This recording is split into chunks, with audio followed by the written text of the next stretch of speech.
नमस्ते दोस्तों, स्वागत है आपका मेरी नई कहानी में। ये कहानी अंजलि और राहुल की लव मैरिज की कहानी है। बड़े धूमधाम से हुई थी। अंजलि को लगता था कि राहुल उसे दुनिया में सबसे ज़्यादा समझता है, लेकिन सुहाग रात की अगली सुबह ही राहुल का चेहरा बदल गया। उसने अंजलि से वो सवाल किया जिसे उसे कभी उम्मीद ही नहीं थी। अंजलि, चद्दर पर वो निशान कहाँ है जो हमारी पवित्रता का सबूत है?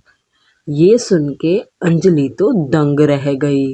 राहुल की आंखों में प्यार की जगह अंजलि के लिए शक था, और शक नफरत की तरह दिख रहा था।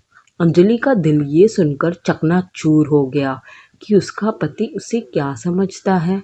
अंजलि ने रोना शुरू किया, क्योंकि कोई भी लड़की को अगर ऐसा इल्ज़ाम लग जाए या ऐसा बिहेवियर हो तो लड़की नर्वस या तो शॉक्ड हो ही जाती है। और कसमें खाई कि उसने कभी किसी को नहीं चाहा आपके बिना, मतलब राहुल के बिना। पर राहुल पर जैसे कोई भूत सवार था। वो उस चादर को ढूंढने लगा। घर में जेठ और जेठानी संजय और मीना ने भी आग में घी डालने का काम किया।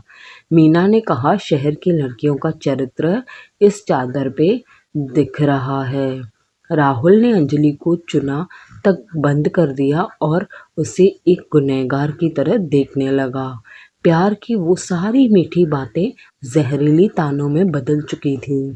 अंजलि को अपने ही घर में एक अजनबी और कैदी जैसा महसूस होने लगा था। राहुल ने अंजलि पर शक करके सुहागरात की चादर को परिवार के सामने दिखाने का फैसला किया।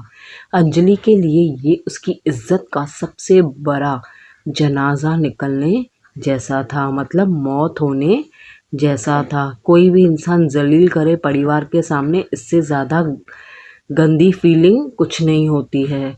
उसने राहुल से गिड़गिड़ा कर कहा, क्या मेरे सालों का प्यार तुम्हारे लिए सबूत नहीं? पर राहुल की पुरानी सोच ने उसके दिमाग को बंद कर दिया था। जेठानी भी जब देखा चद्दर साफ थी तो उन्होंने अंजलि को बुरा भला कहना भी शुरू कर दिया।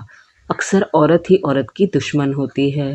राहुल ने भी अंजलि की हर बात को अनसुना कर दिया और उसे एक गंदे कैरेक्टर, मतलब कैरेक्टरलेस लड़की का टैग दे दिया।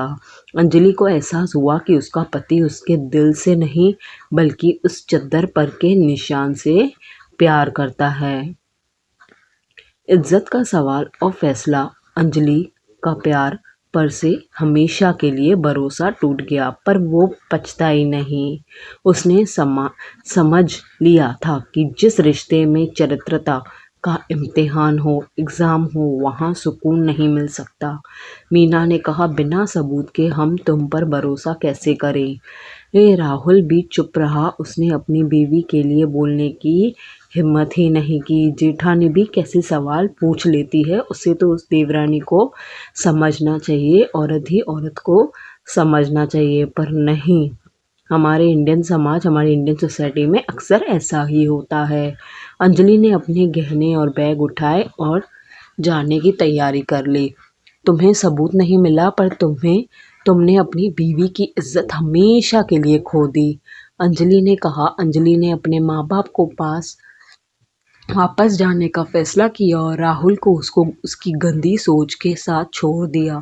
एक नई शुरुआत और सबक। अंजलि अब अकेली रहती थी और एक जॉब करके अपनी इज्जत की ज़िंदगी जी रही थी। और क्या ही करती, ऐसे बेइज्जत होके घर पे जीना खलता है, हमें अकेलापन खलता है। राहुल आज भी पछताता हुआ अंजलि को कॉल करता है, पर अंजलि ने मूव ऑन कर लिया है। ये कहानी उन सब जेंट्स मर्दों के लिए है जो बीवी को एक रिपोर्ट कार्ड समझते हैं। प्यार विश्वास पर टिकता है, किसी सफ़ेद चादर या पुरानी धारणाओं पर नहीं। अंजलि ने दिखा दिया कि औरत की इज्जत उसकी चरित्रता में नहीं, किसी के शक में भी नहीं होती। लव मैरिज का वो हसीन ख्वाब एक बहुत बड़े सबक में बदल गया। असली मर्द वो है जो अपनी बीवी की इज्जत करे, ना ही उसकी इम्तिहान ले या परिवार के सामने बेइज्जत करे। आपको क्या लगता है कि अंजलि ने सही किया या गलत? कमेंट्स में ज़रूर बताएं।